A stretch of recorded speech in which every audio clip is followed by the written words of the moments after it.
On va maintenant parler de poésie. Merci Sophie Nolot d'être avec nous. Vous êtes la directrice artistique du Printemps des Poètes qui commence ce samedi en France et jusqu'au 28 mars. Un Printemps des Poètes placé sous le signe de l'éphémère. Et c'est malheureusement d'actualité, non ?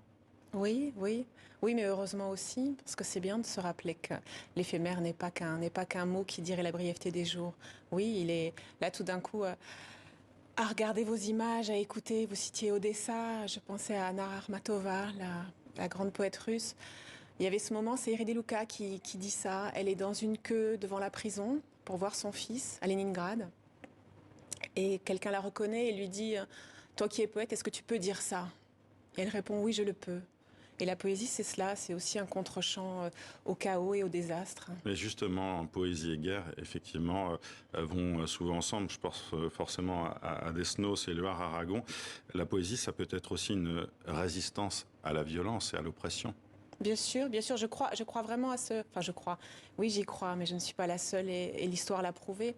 À cette façon qu'a la poésie de tenir tête au chaos, au désastre, à l'ignominie, à l'adversité, à ces choses qui nous adviennent et qui ne cessent de se répéter. Et une convocation de l'imaginaire qui permet aussi de s'en sortir parfois. Oui, il y avait ce poème de Mandela, ce poème qui disait qu'il a gardé dans sa prison, dans sa cellule, dans sa geôle pendant 25 ans, je crois. Ce poème anglais qui disait « Je suis le capitaine de mon âme, je suis le maître de mon destin ». Pouvoir avoir ça face à soi, se le dire alors qu'on est prisonnier, oui, c'est grand et c'est vrai. Et c'est vrai qu'on peut tout nous prendre, y compris la vie, mais pas notre esprit et pas nos mots. Vous publiez « S'il en est encore temps » chez Actes Sud. Encore temps de quoi, Sophie Nolot? La couverture, tout d'un coup, qui est cette danseuse de la troupe de Pina Bausch. Un envol. Que j'avais choisi avec tellement de joie, d'élan, de souffle, là, de la voir dans cette situation. J'y vois presque un cri dans sa bouche, comme ça. C'est là où, évidemment, le réel nous rattrape. S'il en est encore temps, à vrai dire, c'est une citation qui disait s'il en est temps, s'il en est temps, s'il en est encore temps, et c'était mourir demain.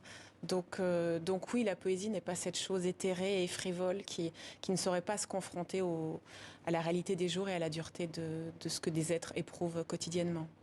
Et en même temps, tout s'effrite dans ce monde, écrivez-vous, sauf l'éphémère. Ouais, Vous pouvez nous l'expliquer justement un peu ça? D'abord, c'est un début de chapitre. J'aime bien ce petit format de livre qui permet de souvent recommencer parce que je ne suis pas quelqu'un qui peut écrire des gros romans ou des choses amples. J'ai besoin de ce retour à chaque fois, de ce rebond-là et de cette façon de pouvoir passer du coq à l'âne sans souci, puisqu'à chaque fois... De votre vie aussi.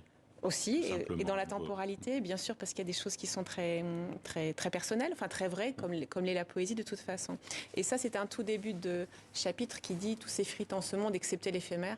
Et bien sûr qu'il y avait une chose à l'oreille sur cette façon que l'éphémère peut avoir de chanter, et aussi avec ce qui s'effrite, et cette envie de dire que, contrairement à ce que l'on croit, l'éphémère n'est pas qu'une chose de peu et de rien. C'est le plus vieil insecte de la création qui nous a précédé de beaucoup et qui, je pense, nous succédera pas mal aussi. On va parler un peu de ce Printemps des Poètes, bien évidemment, qui va s'étaler sur plus de 15 jours.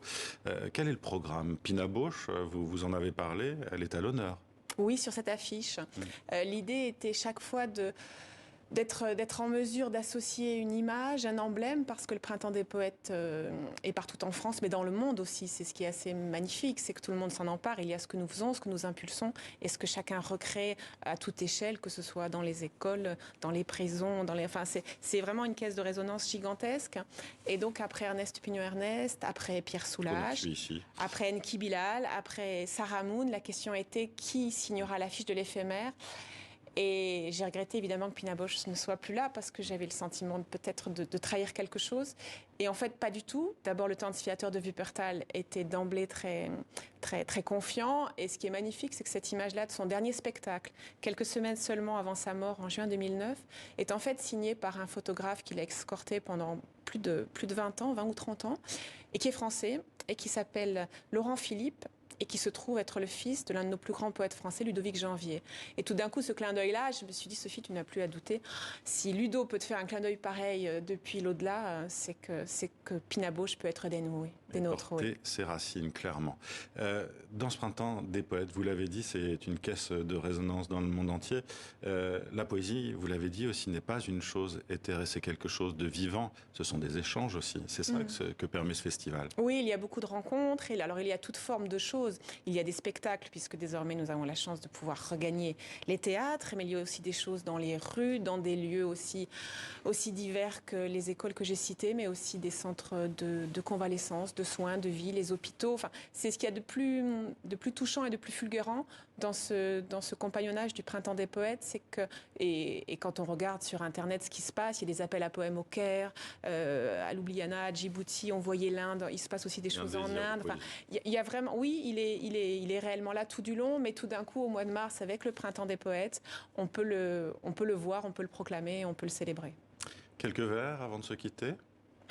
J'avais apporté cette prière de Charlotte Delbo, qui avait été déportée à Auschwitz et qui s'en est sortie, et qui dit ceci à la fin du poème. « Je vous en supplie, faites quelque chose, apprenez un pas, une danse, quelque chose qui vous justifie, qui vous donne le droit d'être habillé de votre peau, de votre poil.